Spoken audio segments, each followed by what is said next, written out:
Using our brow and lash cleanser, I use a lash wand to clean the brow and remove with a cotton pad.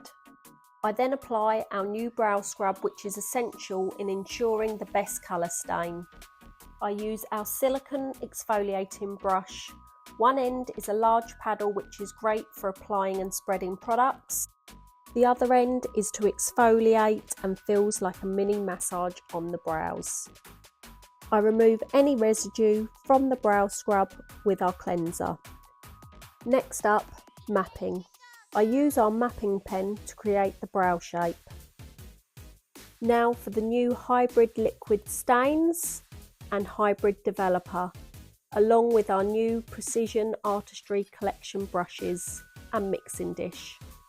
I used 3 drops ash blonde, 3 drops light blonde, 3 drops developer.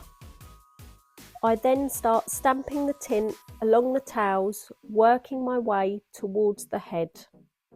My tint times vary between 1 and 7 minutes, leaving longer on the tails and minimal timing on the head to create an ombre effect, whilst always ensuring I have clean application and no overspill. I apply tint on the head for the final minute and brush through the brow.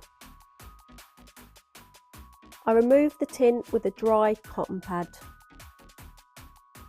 Wax as is needed and tweeze any excess hairs. Use our after wax oil around the brow to clear any wax residue and prepare for the concealer. I finish with our new cream concealer, stamping along the base line to highlight the brow. Blend the concealer and trim the brows. Brush those brows into position. BB Hybrid Tints for perfect brows.